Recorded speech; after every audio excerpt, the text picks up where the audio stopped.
Help us hit our first 1,000 subscribers. Your support drives us to create even more wonderful stories. Thanks for being part of our journey. In this video, it was supposed to be our second honeymoon, just a weekend getaway.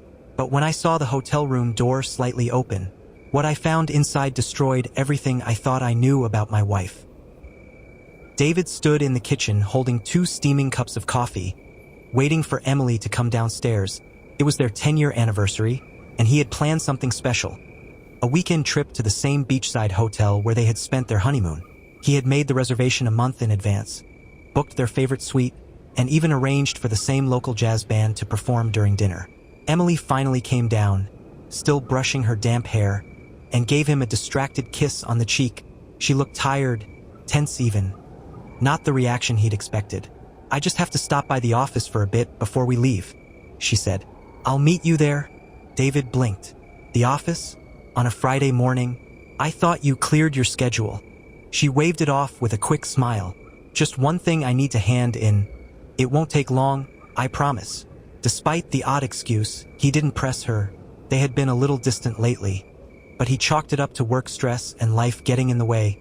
This trip, this weekend, was supposed to fix all of that. They hugged goodbye, and she left in her own car. David packed up the last of their things, loaded his bag into the trunk, and hit the road. Halfway to the coast, he called her. No answer. Texted her. No reply. At first, he thought nothing of it. Maybe she was in a meeting. Maybe she just needed some space. But as he arrived at the hotel, his excitement slowly shifted to something heavier. A knot tightened in his chest as he parked the car and walked up to the front desk. "Hi," he said, trying to sound casual. "My name's David Scott. I believe my wife and I have a reservation. Emily Scott." The receptionist typed for a moment, then looked up. "Yes, Mr. Scott. Your wife checked in 2 hours ago. She's in room 414. David's heart skipped. "Did she check in alone?" he asked, fighting to keep his voice steady. The receptionist hesitated, then gave a polite, corporate smile. "I'm sorry, sir, but we can't give out information about other guests." David nodded, masking his confusion with a tight grin, but something in the pit of his stomach told him.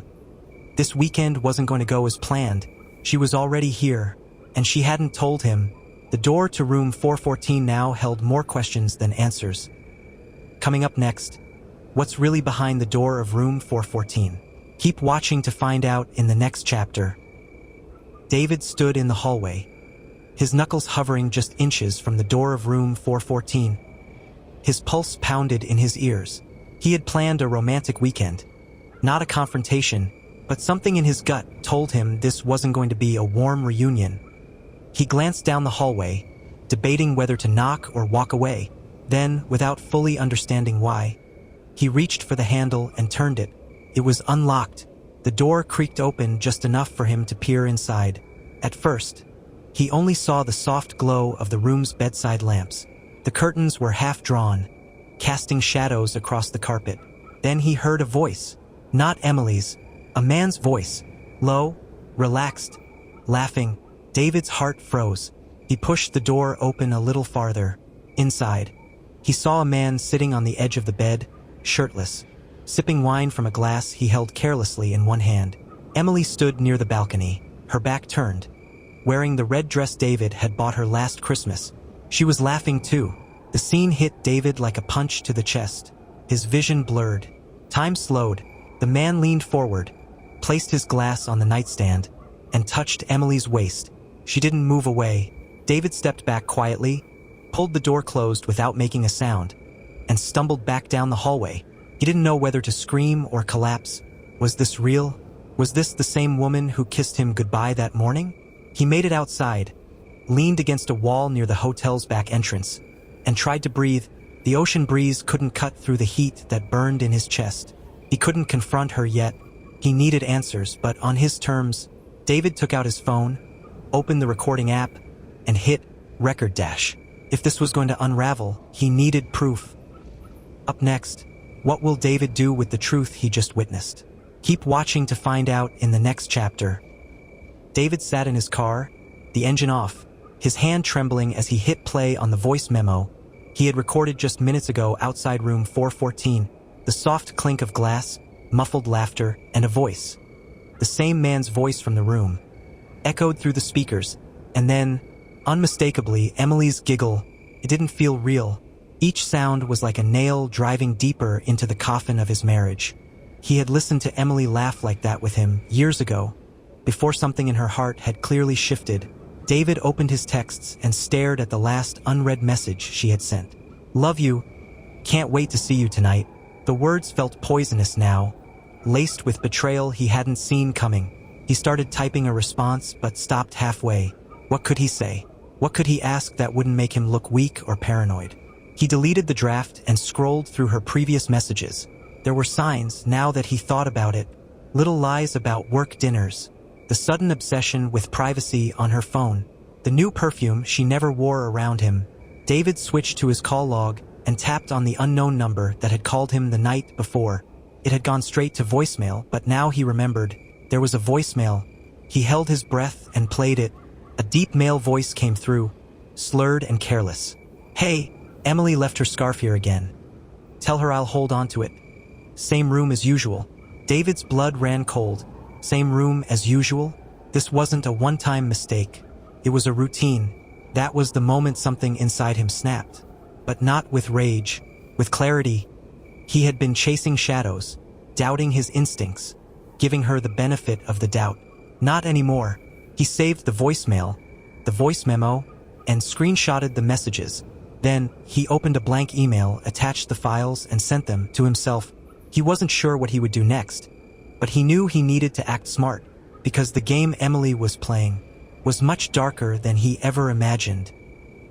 Something's coming, but David won't be the only one making moves. Don't miss what happens next in the upcoming chapter. The next morning, David found a plain white envelope tucked under his windshield wiper. There was no name, no return address, just his license plate scribbled in blue ink across the front. His hands were still trembling when he tore it open and found a stack of photos inside. Each photo hit him harder than the last. There was Emily, clear as day, laughing on a hotel balcony in a robe that wasn't hers. In one, she was leaning into a man's chest as he kissed her forehead. In another, she stood barefoot in the hallway, handing a keycard to the same man David had heard in the voicemail. Who took these pictures? David scanned the street, half expecting someone to be watching him from a nearby car. His thoughts spun in circles. Was someone trying to help him? Or manipulate him? Either way, someone wanted him to know. He flipped over the last photo and froze. On the back, scribbled in the same handwriting as the envelope, were 6 words. "She's meeting him again tonight." His stomach twisted. He didn't even know who this mystery informant was. But whoever it was, they were keeping tabs on her. David knew this wasn't the time for confrontation. This was the time for evidence. That night, instead of going home, he parked across the street from the same hotel. Room 414's light flicked on at 8:06 p.m. Just like the night before, at 8:21. He watched as Emily walked in wearing the same red coat she told him last week she had donated. She had lied about the coat. She had lied about everything. But now he had something she didn't know. He wasn't guessing anymore. He had a plan. But just as David started filming on his phone, headlights lit up behind him. A knock on his window made him jump. It wasn't Emily. It wasn't the man. It was the last person he ever expected to see this far from home. You won't believe who shows up next. Everything you thought you knew is about to flip. Don't miss what happens next. David rolled down the window, heart pounding, and stared into the face of his brother. Jake. Jake hadn't spoken to him in months. Not since their fallout over their father's will. And now here he was, standing in the shadows next to David's car, whispering, "Get out now." Still stunned, David stepped out, trying to make sense of what was happening. Jake wasn't alone. He had a second envelope in his hand, this one thicker, sealed with tape. "I've been watching her longer than you have," Jake said. David's breath caught in his throat. Jake explained that a few weeks ago, he had accidentally spotted Emily at the same hotel, while visiting a client, out of curiosity or something darker. He followed her, snapped photos, and began piecing together a trail of lies. Inside the envelope were receipts, timestamps, even a copy of a keycard log that Jake borrowed. From the hotel security contact, everything was building toward one date. This Saturday, whatever she's doing, Jake said. It ends Saturday night. David's hands shook as he flipped through the documents. Everything pointed to a reservation. Room 601.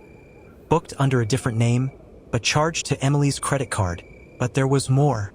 One of the receipts wasn't for a hotel room. It was for a spa day. Booked for 2. And the name next to Emily's? David froze. It was someone he knew. Someone he trusted. Someone he'd had over for dinner just a few weeks ago. His mind spun, connecting timelines and conversations that suddenly sounded completely different in hindsight. Jake stepped closer. "You want the truth?" he said. "Be there Saturday night, but don't go alone." David stared at his brother, the man he hadn't forgiven. Until this moment, when forgiveness no longer mattered, all that mattered now was what they would find behind the door of room 601. Because if what Jake suspected was true, this wasn't just betrayal, this was something worse. And when David opens that hotel door, everything he thought he knew will collapse. Keep watching. What happens next will make you question everyone. Saturday night arrived like a thundercloud, dark, full of pressure, and impossible to ignore. David parked his car across the street from the hotel, his eyes fixed on the entrance like a sniper watching a target. Jake was already there, waiting in a beat-up pickup truck that reeked of gas station coffee and urgency. Neither of them said a word at first. They just stared at the glowing vacancy sign above the motel, at the cars pulling in, the doors closing, the secrets unraveling behind those walls. At 8:12 p.m., Emily walked in. She wore a long beige coat, dark sunglasses, and a silk scarf covering her hair, like she was trying to be someone else. David's stomach twisted into a knot. He could recognize her walk anywhere, even under a disguise. She wasn't alone. A man walked in behind her, tall, confident, a hand briefly brushing her back before the door closed. Jake grabbed his phone and started recording. David stayed frozen. A part of him still hoped this was some kind of mistake, that maybe she was meeting a friend, that maybe there was an explanation. But then Jake showed him the booking confirmation he had printed. Room 601. 2 guests, under the name Dan Rhodes. The same man David had invited to their anniversary dinner 3 months ago. His former college roommate. His best man at the wedding. The man who once told David, "You're the luckiest guy alive to have Emily." The air in David's lungs turned to ash. Jake put a hand on his shoulder. "We go in together," he said. "But you lead." Inside the lobby, the air was cold and smelled of pine-scented cleaner. They bypassed the front desk and headed straight for the stairs, every step heavier than the last. Outside room 601, David paused. His heart slammed against his ribs like it wanted out. From inside, muffled voices, then laughter, then silence. He raised his fist to knock, but Jake stopped him, and instead, handed David a keycard. "I got this from the cleaning lady," he said. "She thought I was you." David slid the key into the lock. A beep, a click, the door opened, and what he saw inside wasn't what he expected. Not at all. Not just Emily, not just Dan, but someone else too. And that someone looked directly at David with a smirk, like they knew he'd come. This wasn't an affair anymore.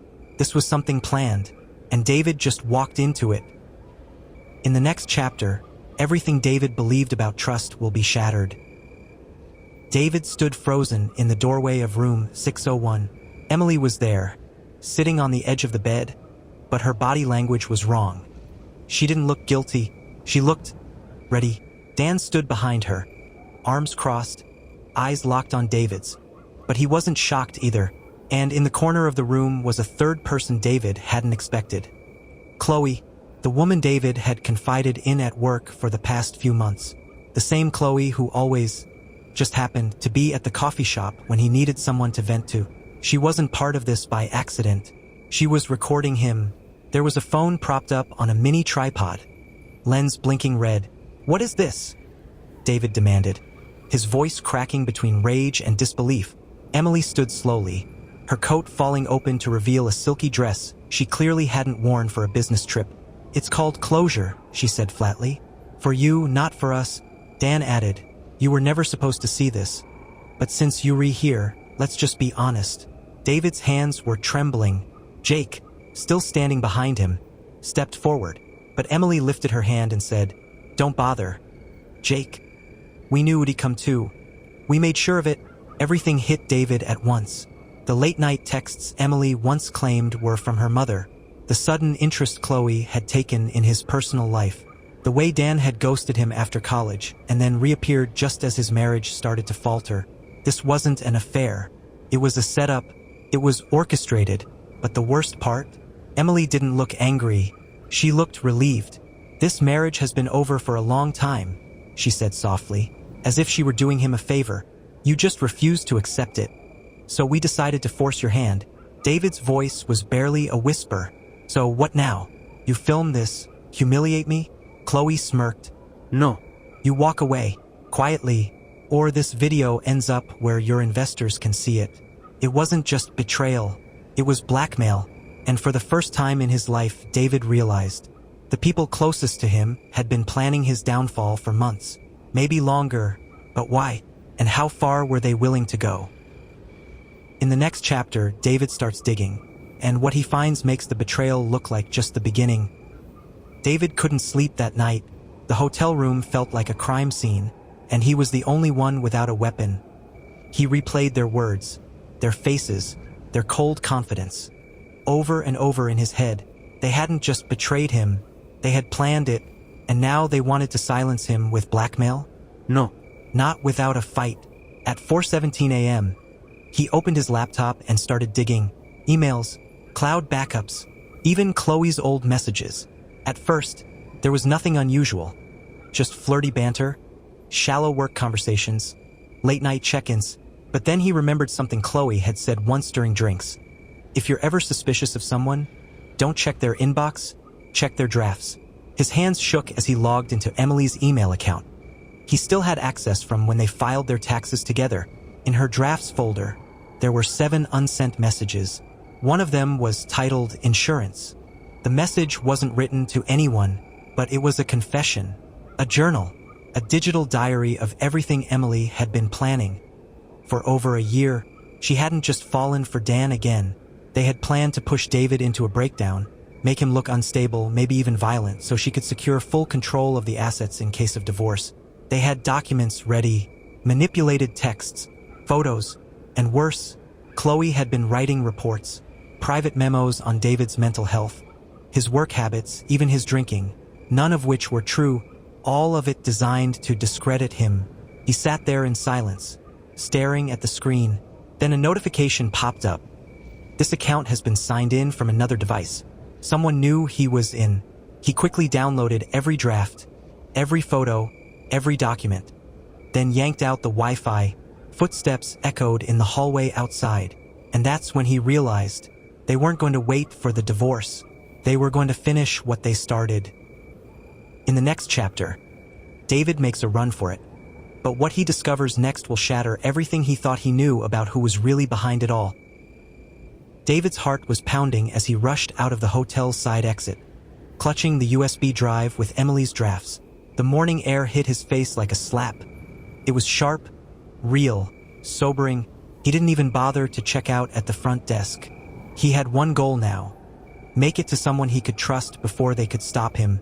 His first thought was his old friend Matt, an attorney who once told him, "If your life ever falls apart, call me before you call the cops." David jumped into a cab and directed the driver to Matt's office downtown, his eyes constantly flicking to the rearview mirror. When he arrived, Matt was already waiting by the door. "I saw your message. You look terrified. What's going on?" Matt asked. David handed him the USB. Matt plugged it into his computer, and within seconds, his face turned pale. "Jesus, David, this isn't just betrayal. This is criminal conspiracy." As Matt kept reading, David noticed something strange. Among the drafts, there was one more email. One David didn't remember downloading. It was titled, "Confession, to be opened if found dead." David and Matt stared at each other. Matt opened it. It was written by Chloe. She described how things had spiraled too far, how Emily had manipulated her, seduced her, and convinced her to help frame David for a complete mental breakdown. But now Chloe was scared. She wrote that Emily was capable of more, that she had done this before. There was even mention of a man named Eric. David had never heard that name. Who the hell is Eric? David asked aloud. Matt clicked on the second attachment. An old photo, Emily, smiling beside a man with eerily similar features to David, and a death certificate underneath. Eric Kingston, deceased, 2016. Matt leaned back. This isn't the first time she's done this. David's world shattered a second time. He hadn't just been betrayed. He had been hunted, and he might not be the first man Emily had destroyed like this. In the next chapter, David confronts Emily face to face, but what she reveals will flip everything upside down. David waited inside the suite, the same hotel where it all began, where everything unraveled. This time, he wasn't hiding. He had the photos, the confession, the proof, and now all he needed was her. The door clicked open. Emily stepped inside, carrying nothing but her purse and that same cold, perfect smile she always wore when she thought she had the upper hand. But when she saw David sitting calmly in the armchair, her expression faltered. "You're not supposed to be here," she whispered. "Neither was Eric, remember?" David stood slowly, sliding the USB across the coffee table. She didn't even flinch. "You think you know everything," she said, voice sharp. "You think you've won?" David stepped closer. "No, Emily, I don't think. I know you've been doing this for years. I just didn't know how deep it went." Emily's eyes darted to the side. For a moment, she seemed genuinely cornered. Then, she laughed. Not a nervous laugh, not a desperate one. It was composed. "I see. You rewrite," she said. "Eric was the first. You were supposed to be the last." David stared at her, stunned. "The last?" he repeated. She took a seat across from him, crossed her legs, and leaned forward. "I was going to disappear after you, retire. But then Chloe got sloppy. And you always wanted to be the hero." David's blood turned cold. "You were going to kill me." Emily smiled. "I still might." But before she could reach for her purse, the hotel door burst open. 2 uniformed officers charged in, hands raised, guns drawn. Matt had called in the moment David sent him the backup drive. Emily froze, and just like that, it was over. Almost 3 weeks later, David received a letter in the mail. No return address. Inside was a single photo. Emily, behind the glass of a high-security psychiatric facility, smiling, and scribbled across the bottom in red pen, "You were never my last." David dropped the photo. Suddenly, it all made sense. She hadn't failed. She had just moved on to her next game. And now, someone else was in checkmate.